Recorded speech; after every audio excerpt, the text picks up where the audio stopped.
Bonsoir mes amours, j'espère que vous allez bien. Je vais super bien. Je vous souhaite la bienvenue sur notre nouveau podcast. Comme vous le savez, ici nous parlons du développement personnel, de tout ce qui peut nous amener à gagner confiance en nous, de tout ce qui peut nous amener à mettre en valeur notre personnalité, de tout ce qui peut nous amener à grandir sur le plan émotionnel. Alors, ce soir, je vais vous parler de comment avoir conscience de soi.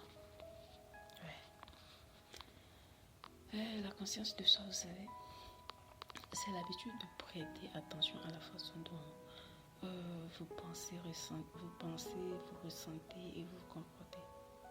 Je vais dire la conscience de soi consiste à observer 1. Vos pensées, 2. Vos émotions et 3. Votre comportement. Comment avez-vous tendance à penser et à expliquer ce que vous ressentez? À quoi ressemble votre discours intérieur? Dans quelle mesure comprenez-vous votre propre humeur et émotion?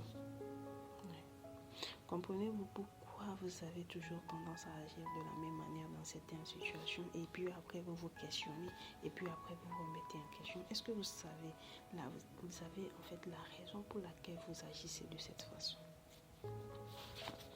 Est-ce que vous avez une idée des types d'événements qui déclenchent une telle émotion ou bien une telle colère chez vous?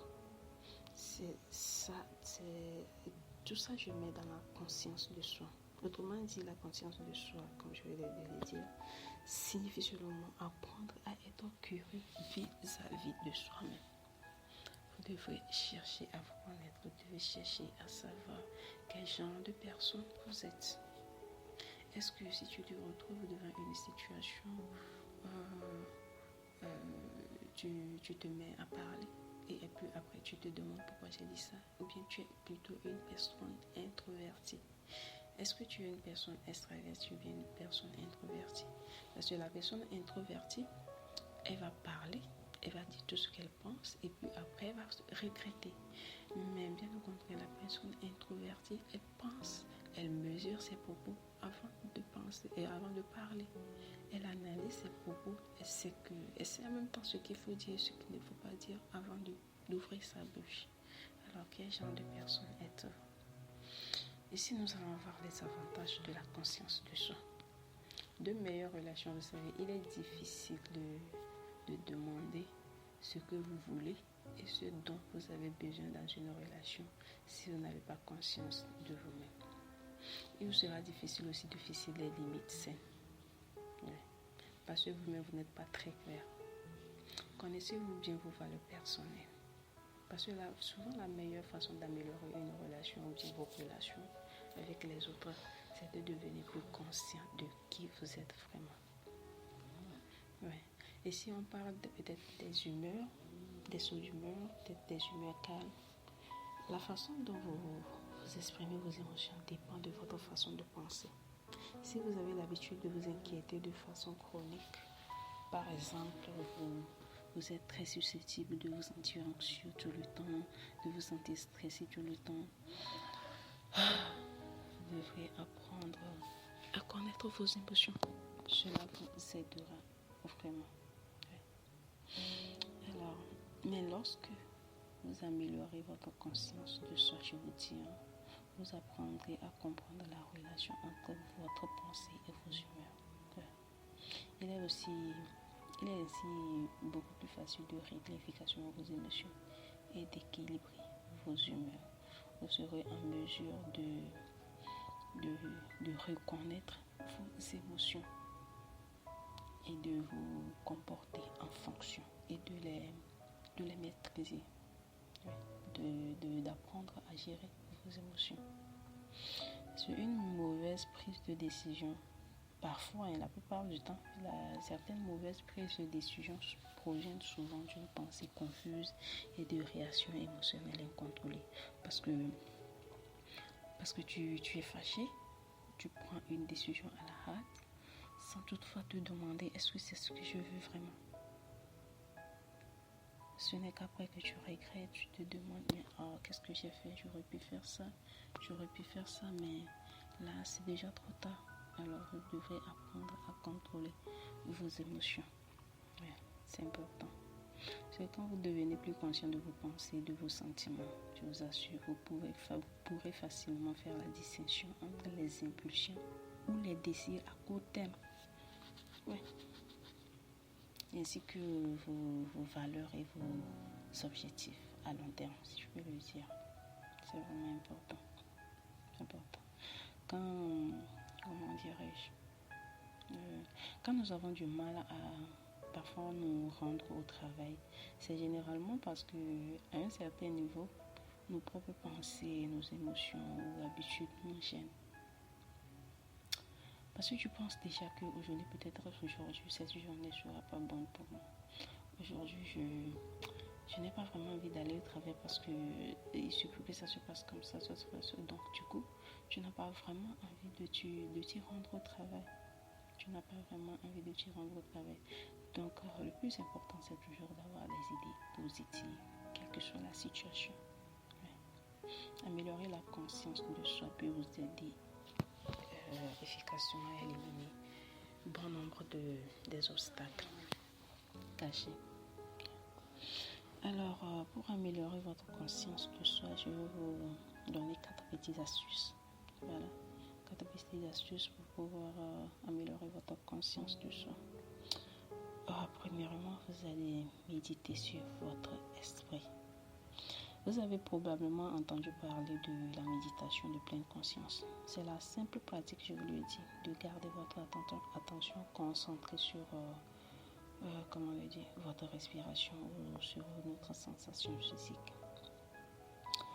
Si à un moment donné tu te rends compte que c'est vrai que c'est pas facile au début, mais si à un moment donné, si tu es en train de méditer, à un moment donné, tu te rends compte que tes idées commencent par vagabonder, essaie à tout prix de les ramener doucement à ton attention, bien à votre attention, sur ton point de concentration.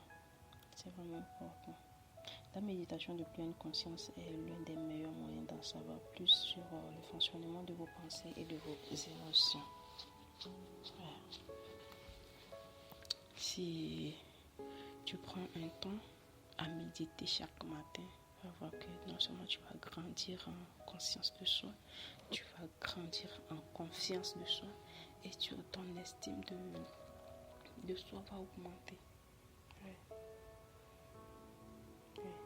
Quand vous vous entraînez à regarder, à observer vos pensées sans vous y attacher ou à y penser, vous commencez à intérioriser une pensée puissante. Parce qu'en vérité, nous ne sommes pas ce que nous pensons. Nous ne sommes pas nos pensées. Nous ne sommes pas nos pensées. Parce que ce n'est pas parce qu'il t'arrive parfois d'avoir des idées négatives que tu es ce que tu penses. Mais bien sûr, je vous l'ai dit, comme j'avais dit dans mon précédent podcast, le fait de penser à une chose chaque fois, le fait d'en faire une habitude, nous finissons de ne pas croire à ce que nous pensons. Ouais. Vous allez me dire qu'il y a un petit paradoxe là-bas, n'est-ce pas? Oui, je m'explique. Parce que nous sommes à 99%, nous sommes ce que nous pensons. Mais, je dis bien mais, ce n'est pas le fait d'avoir une idée ou bien une pensée négative de passage qui détermine qui tu es vraiment. Voilà. C'est là la nuance. Tu peux avoir une idée négative parce que de toutes les façons, tu ne pourras pas contrôler à 100% tes idées, tes pensées. Je dis non, aujourd'hui je me lève, je pense positif. Il peut arriver que tes idées veulent déraper un peu, veulent vagabonder un peu. C'est à toi de savoir les ramener doucement à ce à quoi tu veux penser. Ouais. Donc, il peut nous arriver d'avoir des idées négatives, mais ce n'est pas pour autant que nous sommes ces idées. Voilà. Deuxième point, je dirais que vous devez demander aux gens de votre entourage leur avis sur vous. Parce que souvent, apprendre à se connaître signifie sortir de sa zone, de sa coquille. Donc, permettez-vous de demander à quelqu'un de votre entourage, en fait, quelqu'un en qui vous avez totalement confiance, vous avez pleinement confiance. Quelqu'un en qui vous savez que la personne, lorsque vous allez vous confier à lui, ne pourra pas, voilà. Et la personne va pouvoir considérer, la personne va être en mesure d'être honnête avec vous, de vous dire clairement ce qu'il pense. Ouais, c'est important. Donc, parce qu'à partir de là, vous allez pouvoir utiliser certaines informations. Si la personne est vraiment claire avec vous, si la personne est honnête, sincère avec vous, vous allez pouvoir utiliser certaines informations pour explorer les aspects que vous voulez, pour améliorer certains trucs dans vos comportements, ouais. Ou bien changer, ou bien entretenir de nouvelles habitudes autrement. Parce que parfois, une perspective extérieure est nécessaire pour dissiper les schémas de pensée négatifs ou fortifier les schémas de pensée positive. Je vous assure. Alors, le troisième point, vous allez identifier ce qui déclenche vos émotions. Parce que comprendre ce qui vous rend fou, triste, stressé, anxieux, jaloux, ou bien encore colérique, peut vous apporter beaucoup en termes de conscience du soi. Quand vous arrivez à vous identifier plutôt ce qui déclenche vos émotions négatives, vous pourrez devenir plus sélectif des personnes, des lieux et des situations avec lesquelles vous choisissez de vous engager. Parce que si tu te rends compte que cette situation, bien cette personne me rend mal à l'aise, me rend colérique, me décharge complètement, c'est à toi de savoir l'éviter simplement. C'est plus simple comme ça, c'est à toi de savoir éviter la personne. Alors, quatrième point, je dirais de être en mesure de remettre en question vos opinions et vos croyances. Ouais. Remettre en question vos opinions et vos croyances est une façon incroyable de découvrir qui vous êtes. Cela augmente votre conscience de vos propres pensées ainsi que les préjugés et des comportements qui découlent de ces pensées. Il vous convient parfois de noter qu'il ne s'agit pas d'essayer de prouver que vous avez tort. Ouais. Vous n'allez pas essayer de prouver que vous avez tort. Vous devez être en mesure de faire des entraînements chaque jour. Parce que tu ne peux pas te lever comme ça et dire qu'à partir de maintenant, je prends conscience de qui je suis, je change complètement ma façon de me voir. Non. Il s'agit de faire des efforts. Il s'agit plutôt encore de connaître la possibilité que vos opinions et vos croyances puissent changer et de leur donner une chance de s'agrandir. Ouais, c'est important. Vous devez être clair sur vos valeurs fondamentales. Parce que vos valeurs fondamentales sont les principes qui guident votre vie. Ils sont pour le pourquoi, le comment. Ils sont derrière tout ce que vous dites et faites. Et lorsqu'il s'agit d'améliorer la conscience de soi, il est essentiel d'identifier ces valeurs fondamentales. Pour clarifier vos valeurs fondamentales, réfléchissez au moment de votre vie où vous vous êtes senti heureux, vous vous êtes senti édifié, vous êtes senti responsable. Donc, grâce à ça, vous allez pouvoir définir vos valeurs fondamentales. C'est-à-dire, qu'est-ce qui te rend heureux? Dans quelle situation tu te sens responsable? Dans quelle situation, bien dans quel milieu, bien en face de quel genre de problème, ou bien quel événement tu t'es senti identifié. À partir de là, c'est toi seul qui sais si prochainement tu iras là-bas, si prochainement tu vas te contrôler, tu vas te comporter de telle ou telle façon ou pas. Donc vous devez être en mesure de déterminer vos valeurs fondamentales. Je vous assure, cela peut vous aider à reconnaître ce qui est le plus important pour vous et en fin de compte vous guider vers votre futur. Alors aujourd'hui je m'arrête là. Je vous dis merci d'être resté jusqu'à la fin de cette vidéo. Si elle vous a édifié, je vous prie de nous laisser un like. Alors je vous dis bien de choses chez vous et à la prochaine. Merci d'être resté, merci pour votre confiance et merci d'être toujours là à m'écouter. Grâce à vous, on formera une merveilleuse communauté. Alors, prenez soin de vous. Bye. Bonsoir mes amours, j'espère que vous allez bien. Je vais super bien. je vous souhaite la bienvenue sur notre nouveau podcast.